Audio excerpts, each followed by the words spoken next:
EMSradio.com. EMS information for the next generation. The EMS Garage is a production of EMSradio.com. You can find us on Facebook, just search EMS Garage. You can find us on Twitter at EMS Garage. Email us, emsgarage@gmail.com, or call us, 303-720-6001. The EMS Garage.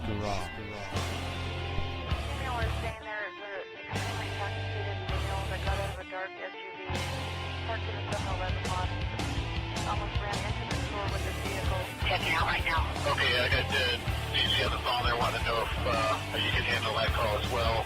Just confirming you are checking the patient. Salmonic 22 is on scene.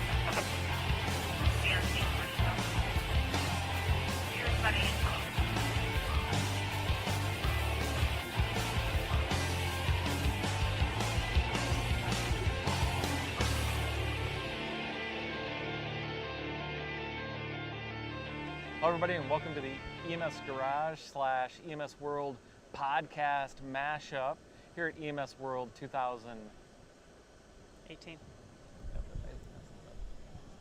He knows okay. I messed up. I didn't say live. I've been saying live all week. We're here live. No, we're not. We're pre-recorded. Hi everybody, I'm Chris Montera here at EMS World Expo 2018. in Nashville, Tennessee, which is pretty awesome, by the way. And I'm here with Hilary Gates, and we're going to talk a little bit about the EMS Garage, EMS World podcast mashup, and how awesome your show's been. So thank you. It's been amazing. Glad to be here with you, Chris. Thank you. Thanks for coming. I know you're coming down to the end, and it's tiring, but you guys have had a great show. The energy is incredible. So yeah, I'm tired, but I can't believe how excited people are. Somebody just said to me that in the sessions, they haven't seen the students so engaged as they have before. So people are kind of throwing their hands up and asking lots of questions. Good. Rob Lawrence told me that at the end of one of his panel sessions, as soon as it ended, there was like a mob rush to the stage for everybody to interact with the panelists. So one of the things I'm super proud of is that our speakers are really kind of hand-picked, and the speakers know what they're talking about. They are passionate about what they're doing, and they're approachable. Nice, very cool. Well, and I think that even yesterday we were all hanging out in the speaker ready room, and it's just cool. It's cool energy. Everybody's in there talking about stuff, and it doesn't. There's no. I've been to conferences where there's a little bit of pretentiousness because I'm like, I know this thing. Exactly. Who cares? Not here. No, I know it's good. We're all the same people. Right, and it's fun. This place is big though. Yeah. Holy cow. Yeah. Do you have record number of exhibitors? Yeah. Really? More than 350. I don't remember what our final number is, but more than 350. So biggest ever, and world's largest EMS dedicated exhibit hall. I know, it's pretty cool. Yeah. So next year's New Orleans. Yep. Yeah. Can't wait to go back. New Orleans is a great city. They're wonderful hosts to us. They're just Southern hospitality. The convention center is really fun down there, and we have a ton of great stuff planned, lots of parties, and 5 days of incredible learning and networking. Well, and speaking of parties, last night was Zoll's Shock Fest. That thing was insane. 1,200 people showed up there. And, yep. It was a lot of fun. Thank you guys. That was great. That Zoll is, they were serving their blue drinks when we came in, and then we had a costume contest because it was Halloween. Yeah. So there were some awesome costumes. Why didn't you win? I wasn't dressed up, Chris. Oh, sorry. I thought you were. I might have to go. Anyway, so the folks from Night Watch Nation, Empress EMS in Yonkers, and Lacey from Baton Rouge EMS, that are Rockstar TV, medics now. They judged the costume contest, and they were super natural on the mic, and really did a great job. We were really excited to have them. Did the guy, the Santa Claus guy, did he win? Yeah. Really? Yeah. Oh, I thought it was kind of funny. I kind of got it. Tell well, them it was a Santa Claus, and then he had an antler coming out of his chest, and he had blood all over him. And then was it Rudolph next to him, standing there with his one antler? It's hilarious. So funny. There were some good ones. Yeah, there were some great ones. Wonder Woman looked great. Oh yeah. Cardiac arrest. I didn't see cardiac arrest. Cardiac arrest. So one person was dressed up sort of as a heart, wearing red and everything, and then standing next to a police officer who was arresting. Oh, that was that. Yeah. Very EMS nerdy Wow, stuff. that's really nerdy. Yeah. I didn't even get the pun till now. I just thought they were just weird YMCA people. They kind of look like. YMCA. Yeah. Yes, Yeah. that's what I thought. Yeah. So what do you guys see as the future for your show? So I think that EMS is changing so much that we have to be nimble and creative in the way that we offer content to our folks. And you know, it's not just about the show. Our show is sort of a in-person exhibition of the stuff we do on our website and online education and in our magazine. And we love knowing that we can get our message to all of our attendees and to all of our readers and to all those people who need EMS education in those different ways. So next year's show and future years, we have to look at what's trending in EMS. We have to understand that there are aspects of EMS now that we have never dealt with in the past. And one of the ways we can really specialize is to offer these intensive pre-conference workshops that if you haven't been to them, you have to go, because yeah, there's something to be said for the Wednesday, Thursday, Friday 1 hours, but when you have 4 or 8 hours or a day or 2 days with people and you're able to walk out with an actionable plan, or have had your hands on something and spoken to experts in the field, that's what's really cool. Well, and I think your partnership with the Research Forum does a lot of that. I think Got it. I think bringing that is pretty cool, and having, like, I actually want to go do that. I think it looks fun and engaging, and we all need to be researchers. We Yep. all need to be thinking with that kind of head and mind when we're in our business. So you guys are the last magazine. Is that weird?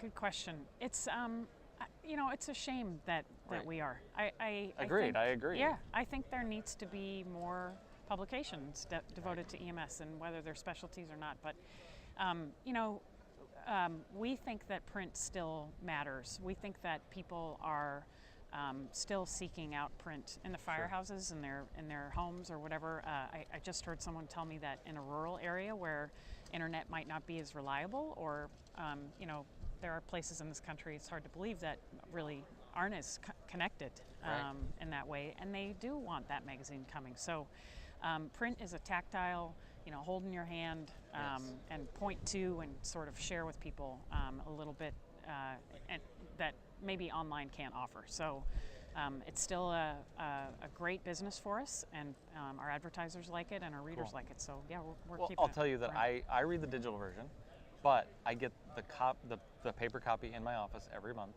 and as soon as I do, I put it in the station because I know it gets read, and it's gone in a minute. 'Cause Yeah. it's just gone, and Yeah. we have 3 or 4 or 5 subscriptions, and I just know that that's another way, because I consume it that way because it's easy for me. I consume our local paper that way because Yeah. it's easy, but Yeah. but for what you just said, those people want to be able to take it and read it, and you know, they can go on a standby and read it or whatever. You got it. That's how they want to do it. And we don't have great internet where we're at either. So those things are very important. So thank you. And Yeah. and I know. So do you guys still how's the publications looking worldwide? I know that's been some of the vision, and how's that looking? In terms of EMS World as Yeah, a brand, yeah. So we're next year in Ecuador. We have Wow. our 3rd EMS World Americas, and it's a partnership with Latin American countries. So we were in Bogota last year. We were in Querétaro, Mexico. Dave Page taught me how to say it. Ooh. And Quito, Ecuador next March. So these are Spanish language and English language shows, but it's a really great way for our international audience to access the content. Very cool.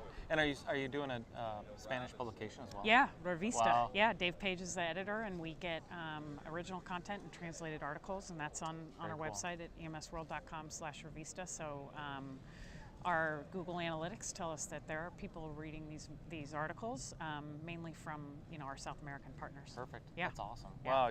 Again, I think it's amazing what you guys are doing. Thank you. And what do you guys see in the next year or two as content comes out? What are some of the? Are you guys changing up the format? Or you guys really feel like you found you're fine tuning it? We just redesigned the website, and we're really liking the results. Cool. More people are accessing our content on a mobile device than they are on a desktop now. So Interesting. that wasn't the case before because our website wasn't optimized for that. We want to redesign the magazine a little bit, maybe do some fun stuff with graphics and some other things. But for the most part, it's doing well. And I think the most important thing is being able to offer different types of content to people. So, you know, tons of reading and articles, but videos, podcasts, webinars, things like that people can really use as a way to kind of take a break from print. Nice. Well, I'll tell you, there's a couple places I go for you guys. I go to your website, I go to the Facebook page, which is pretty awesome. Yeah, it is. And you guys are really good at presenting that content. So thank you, and thank you for having us here. Glad to have you. It's been awesome. And Whirlwind. We did. Oh yeah. We did a lot. We did a lot of different things this year, and we mixed it up. I hope that we can show the value of that, because we did these short segments on people that were here speaking, and they did a poster presentation on the research forum. Yeah. So all these great, and they're different people. And for me, what I loved about that is maybe it gives people a flavor of what it is. So next year they're going to come to New Orleans and see what it is. And you're right, the flavor is an important thing. When they see sort of that, wow, I had no idea it was that varied. Right. It's a little nerdy. We had somebody on today. They were talking about, or I saw Kevin Colopy, and he was like, yeah, our session this morning was at 8 a.m. Wasn't well attended, but he goes, it was kind of a nerdy topic. And I said, what was it? He goes, well, pharmacists in the ambulance. I said, oh, that's pretty tight knit kind of. Yeah, that's very niche. But there's content for that. Absolutely. It's pretty funny. So thank you for having us, and thank you for maintaining the vision for what this can become, and we're so excited. Chris, to have partners like you is just essential. Awesome. And very grateful for your expertise and your passion, and getting this message out is really important. So keep up the good work. Thanks, Hilary. Okay. You're awesome. And I'm Chris Montera, signing off from EMS World Expo in Nashville. Next year will be EMS World Expo 2019, in case you were wondering. In New Orleans, we're pretty excited. Sometime in mid-October, I think it starts the 14th or so. It's only that's less than 365 days. Why'd you have to say that? I'm ruining it for you right now. I'm Chris Montero with Hilary Gates. We'll see you next time with all of our coverage from EMS World Expo.